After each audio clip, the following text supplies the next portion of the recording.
I think I said this in one of my Sword and Shield videos before, that I fear that DLC will be coming out.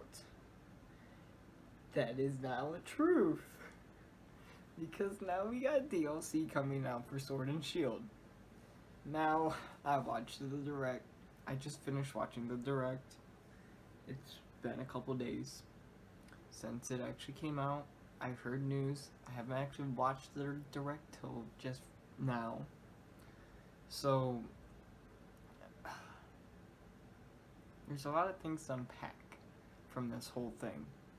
And I guess we'll start with the thing that I guess I'm most excited for. Or just something that's more out there. The Mystery Dungeon. Now, I saw the graphics. I was talking to some of my friends. They said, the graphics, they're not the best. And I was like, I doubt that. It's okay. I mean, it's not the weirdest graphics I've ever seen before for anything. They're not bad. I don't think they are. I think the graphics fit the Mystery Dungeon very well. I think it will work very well. I'm kind of upset that they didn't release this later in the year. Or at least, like, I don't know. I feel like they could have released it later this year because Animal Crossing is gonna combat that. Because I wanna get Mystery Dungeon for sure. But I'm a kid, I don't have a job, and I wanna buy Animal Crossing. So it's either I buy Animal Crossing, which I've been planning on buying since what? When did it get announced? Like last June? And Mystery Dungeon would just got announced a couple days ago. I'm gonna choose Animal Crossing. So, I mean, I don't know. I would say that it would have been good if you released it in December, but maybe if like they did a Pokemon Direct in December or January and it came out February, like early February, I think I would be more, I don't know, I'd feel better about it. Because I feel like the sales for that game is just going to get hitched by Animal Crossing because of just like the close window. Because that's only 14 days. And I'm definitely buying Animal Crossing more. Like, I don't know. I feel bad.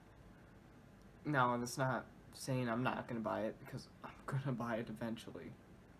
But it's sad that it's just packed against one of the Nintendo's packed right next to one of Nintendo's main IPs.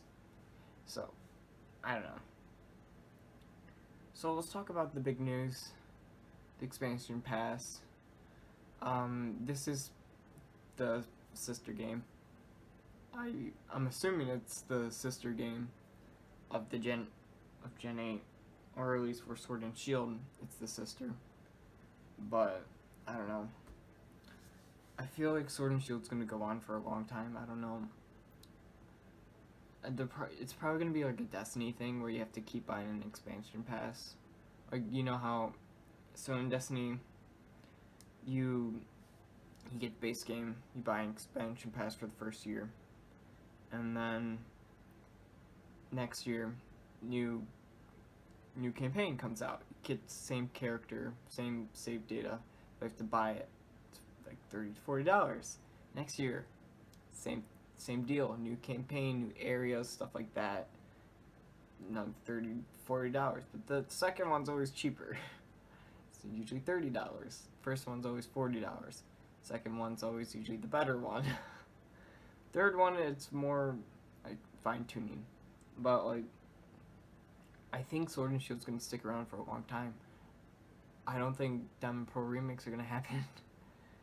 They're not happening this year. Because Nintendo Pokemon Directs only happen like once a year, and I doubt that a Nintendo Direct would announce a Pokemon game, a main series Pokemon game, because because it's usually Nintendo Direct.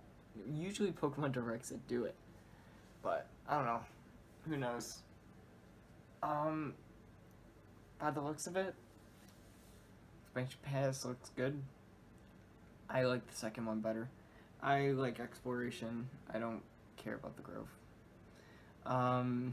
New legendaries.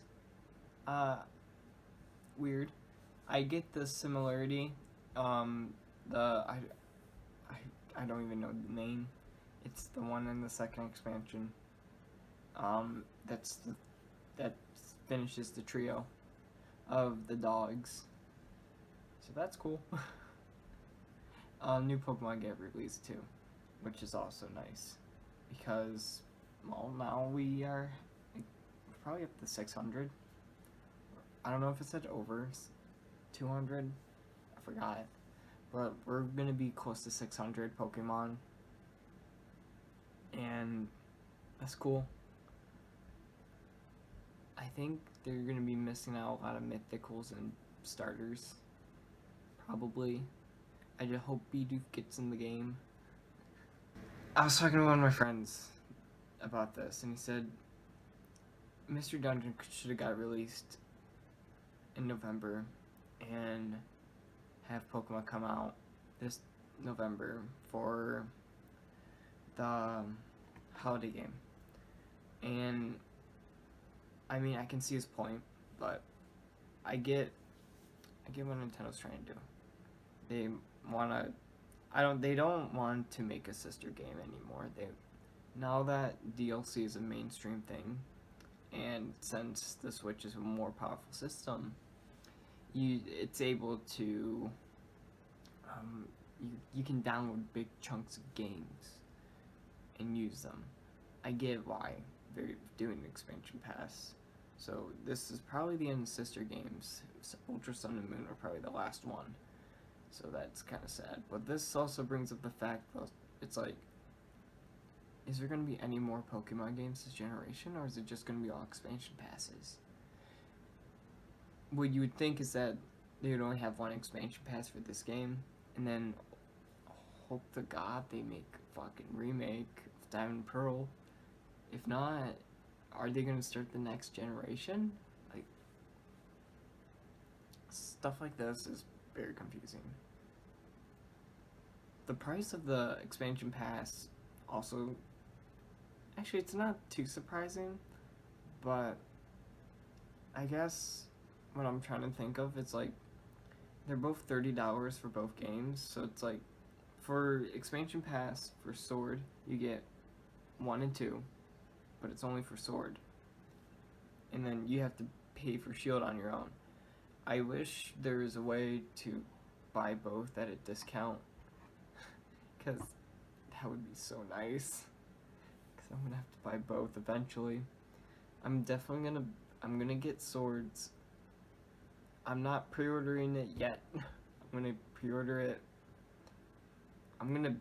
probably around May, because I'm not willing to put $30 down on something I'm iffy about. Maybe by May I'll have the full 60, so I can just buy both. It's just a shitty thing to think about, because like,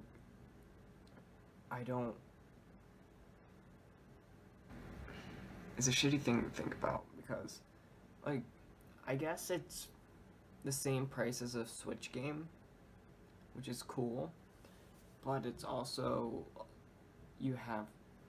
it's nice that it's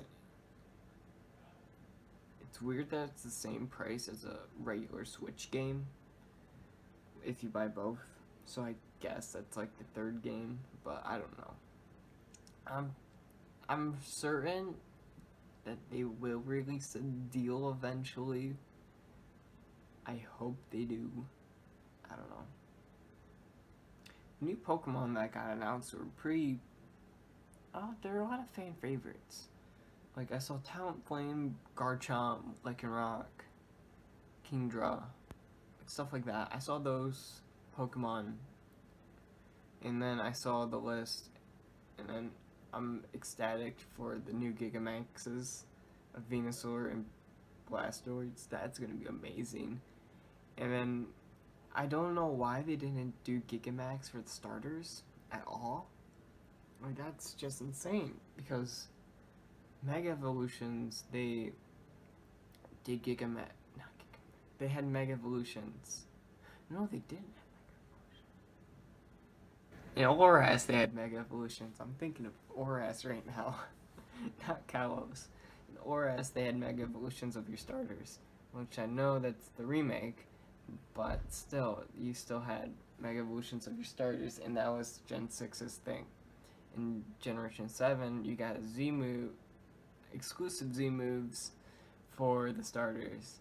So you would think that they would have exclusive Gigamaxes for the starters, but they didn't, and they waited till the expansion. One thing about the Pokemon, I'm glad that people without the pass can get the Pokemon too.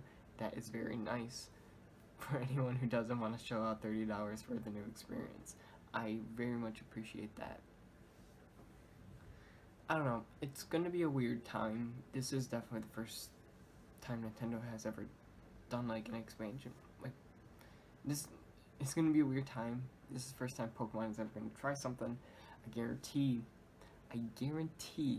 I will make a video, probably mid-July, saying what Nintendo did wrong for their first expansion pack. Because I guarantee something will go wrong during this whole thing.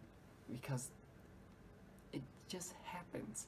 And it's like, Nintendo always gets the stuff wrong, and it's, I don't know. I like that the new areas are also wild areas, and I'm glad, because in concept, I love the wild area, but it just, the weather gets me so frustrated, because I'm like at the point of my Pokédex where it's like, I'm waiting for specific weathers to catch my Pokemon, and I know I can change the date in my Switch, but I do not want to do that. But it's like, I'm now just waiting, and waiting, and waiting, and that's frustrating, and that makes me not want to play the game, and it's, I hate it. And I don't want to start I'm not even going to get into it. I can get into it in a different video. But, yeah, I'm on the fence about this whole situation. It's gonna turn out good. I hope they don't keep using Sword and Shield after this expansion, because I feel like it would be time to start a new game. And if they do new game expansion, like do a new game one year, release an expansion the next, and then do new game expansion, and just start doing that, all power to you. I'm fine with that. We're chilling. I can get that. But I do not want new game expansion, like Destiny. Granted, Destiny's a AAA game on PlayStation 4 on a big development team. Pokemon has been a somewhat yearly thing, so it's like you expect a new game every 1 to 2 to 3 years, except for the Oras drought.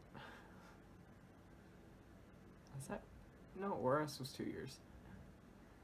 Yeah, I remember there was a drought some year, but like I'm not expecting new game expansion going on several years using this base of Sword and Shield, because people get tired of it. So it's probably going to be this expansion, new game. Hopefully it's fucking Diamond Pro Remix. I swear to God, Nintendo, if you don't do this.